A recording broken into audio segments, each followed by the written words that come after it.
patients not only appreciate the advanced technology that we provide for them, but they also greatly appreciate the fact that we're going to be there with them step by step through the entire process. If you're interested in a free hearing evaluation, just give us a call.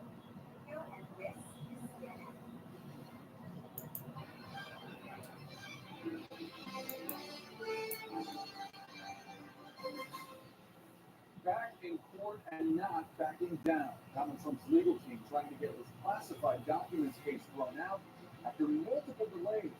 The judge criticizes a recent move by the prosecution. Plus, a path of destruction.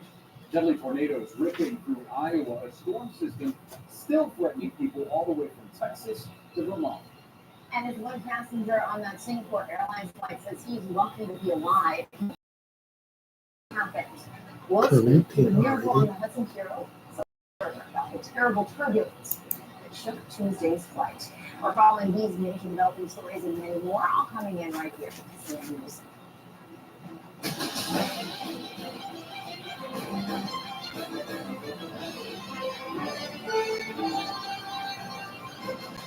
We're following major developments this afternoon in former President Donald Trump's classified documents case. I'm Laura Sanchez alongside Jessica Dean in the nation's capital. First, at any moment, Trump-appointed Judge Eileen Cannon will hold her second pretrial hearing of the day related to the case. She's going to hear arguments from Trump lawyers as they try to get many of the criminal charges against him dismissed. Meantime, hundreds of pages of previously sealed court records are now giving us new insight into the FBI's investigation before Trump and his co-defendants were indicted. It includes images of Trump's personal aide Walt Nauta moving boxes around just before Trump lawyers searched for classified materials after a Justice Department subpoena. Those unsealed documents also showing Trump's attorneys found additional classified documents at Mar-a-Lago months after the FBI searched the property, including in Trump's own bedroom. And all of that has led to a D.C.-based federal judge to find, quote, strong evidence that Trump intended to hide classified materials before he was charged.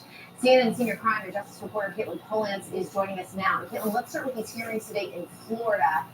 What are Trump's lawyers claiming as they try to get these charges dismissed? Well, today is about attacking the prosecutors and how they charge the people in this case, Donald Trump, and then specifically his co-defendant, Walt Nauta, seen there carrying the boxes. He's accused of lying about that and that being part of the obstruction conspiracy, moving them from the feds. What is of issue today is just one of about a dozen different ways that Donald Trump and these co-defendants are trying to get Eileen Cannon to look very closely at the charges, and they want her to toss them out of court, to dismiss the case. This is one of those days that it's unclear whether there really needed to be a hearing on this. What the argument is that Walt Nauta is making is that he's saying he was selectively and vindictively prosecuted, that the Justice Department retaliated against him by charging him because he didn't want to keep talking to them after he talked to them a couple times and they believe they caught him in a lie. The Justice Department says that's why we charge people if you lie to us. So that's what happened this morning. That was the argument. We're going to have some more arguments this afternoon. Judge Eileen Cannon has to work through all of these motions, whether by having hearings or just looking at the court papers and ruling one way or another. 这是谁呀？底下走过来，拿一大包东西跨过，有点没对呀、拿包东西跨过，出现到那边去了。他扔垃圾不扔这边，他扔到那边去。犯罪分子的做法，犯罪分子的做法。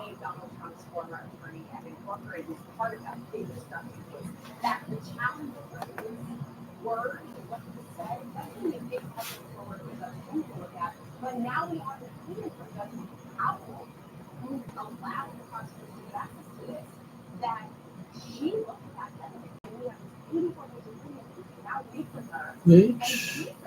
Which country?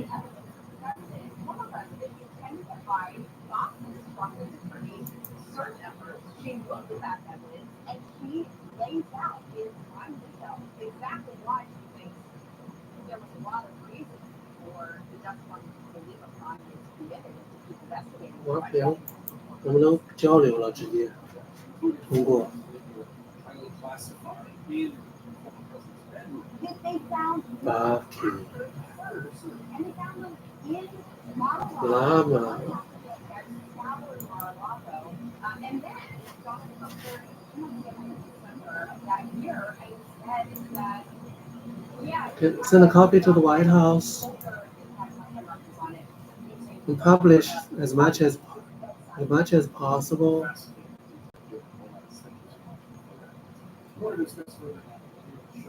David Schoen is a former representative from the president. David, thank you so much for being with us. Let's take a step back and talk about the timing of all this. This is the first hearing since Judge Bannon related the story of the Trump death. 或现金或支票等等。 The defense's strategy is Mm. possible. It seems to be working. Well, we think these are legitimate looks. It's going to have big trial hearings on throughout the case. She has to feel comfortable with what she thinks is the appropriate schedule going forward. I know she's taken a lot of criticism, but she actually has a terrific background. She's really got an American story, given her parents' background, her education, clerkship, work as a prosecutor. Well, I think she'd be very thoughtful in this case. It does cause some delay to have these hearings, but I think they're all very important issues. David, let's get into one of the issues, these newly released documents from the DC-based judge that found strong evidence that Trump intended to hide classified information. The defense has taken exception to how prosecutors presented evidence before that judge. Why? Well, a couple of reasons. It's unusual to have evidence before a written jury in D.C. for a case in Florida in the first place. Secondly, there's an antipathy toward Judge Howell. Judge Howell wouldn't like the way Donald Trump got out of bed. She's a very, very, very strong against Donald Trump. That's part of it. I think an overriding issue in this case is whether she's right. Can't Bone is exactly right. We've been waiting for this opinion because Judge Howell made a remarkable finding. She found that Evan Corcoran's, all of Evan Corcoran's notes, personal notes, should be turned over to the government, and they were, as presented to the grand jury, based on her finding that the attorney-client privilege is pierced by the crime fraud exception. And she found that these were, notes were relevant to the commission of a crime. I think she handled it poorly because she hasn't turned over in wholesale fashion without Evan Corcoran ever having a chance to see anything that was done and that sort of thing. I think that may well have tainted the grand jury process. But anyway, the opinion's a very important thing and an important development in the case.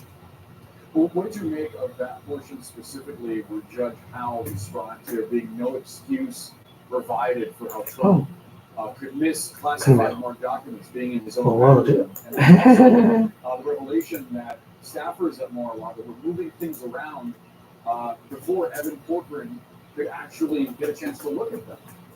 Yeah, I think that from a defense perspective, they can and will have to eat all of those kinds of facts and allegations under their theory that under the Presidential Records Act, he had the sole authority to designate whether records were presidential records or personal records, and so on, relying on the 2012 opinion from Judge Amy Berman Jackson in D.C. That's their defense theory of the case. The prosecution, of course, says the PRA is absolutely irrelevant to the case. I think at a minimum, you have to say that it's relevant to the President Trump because the relevant statute here, 794, requires a state of mind that he knew and believed he was unauthorized to have the documents and had certain specific purposes in mind for them. So they can eat all of these facts in their defense theory. But you're right, they're sexy facts that, look bad. The prosecution also has this recording of Trump being interviewed for this book about Meadows, saying, "Hey, you want to see something classified?" Like that's going to be a challenge for the defense, right? I think that all of these tapes and videos and all that are always a challenge because people do get glued to them, that sort of thing. But again, he's going to have to be consistent with his defense theory of the case to explain why he believes he had the right to all of these documents. David Schoen, we very much. 他这外面咳嗽这么难听。 Thank you. Another big story we're following this afternoon: severe storms are threatening more than 75 million people across the United States, bringing damaging winds, intense hail, and possible tornadoes from Texas to Vermont. This is part of a deadly storm system that ripped through the Midwest on Tuesday. At least 18 tornadoes, including this one, were reported in Iowa alone. This is really incredible video. The city of Greenfield, Iowa, about 60 miles southwest of Des Moines, is among the hardest hit areas. This is one neighborhood just left in tatters, piles of debris scattered everywhere. You see the trees just broken in half, homes destroyed, multiple cars flipped over. We do know that several people have been reported dead, and that the search and rescue efforts are still underway. It is just horrific. It's hard to describe until you can actually see it, the devastation. Everybody became little makeshift ambulances. The guy from the Rumble, we went on a little makeshift stretcher that we made, threw him in the back of the truck with a guy that isn't even from Iowa. And we just made our way to the lumber yard, which was the makeshift hospital. Santa's living wild in Greenfield and found this report just a few moments ago. We're standing right here. This was a garage, and right behind me, this was someone's home. It is now completely destroyed. And if you look beyond, this scene plays out over and over and over. Homes absolutely annihilated here in Greenfield. Where this massive tornado ripped through this town that is just less than 2 square miles and just around 2,000 people live here. If you look over my shoulder here, another example of how devastating this town is. This area right here, there's a stone slab, and then there's a wrap on top of that. That's where ambulance is parked. And then beneath that, right here, where you see these people and all that debris, that was where the ambulance would have their rest area. The hospital was also taking care of Greenfield. If you look over my shoulder, you see the plane truck here, just over that area, right in the parking lot behind that. That's where they had to triage patients. Hard.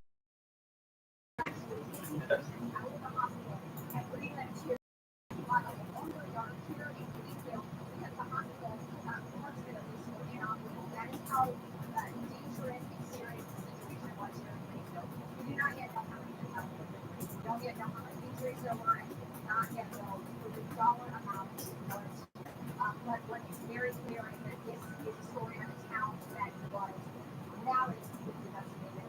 This happening at 2:45 p.m. Still almost a day later, the search and rescue is very much underway here. And according to Governor Tim Reynolds, hundreds of first responders are here trying to get this cleanup underway. This is a very long road. Our thanks to Whitney Watson Final for a lot to be able to look up the rest. Still to come, some diplomatic data. The U.S. allies announcing plans to formally recognize the Palestinian state. This move drawing swift condemnation of Israel as the White House and second. Plus, all like news. Passengers flag a severe turbulence. Good fellows.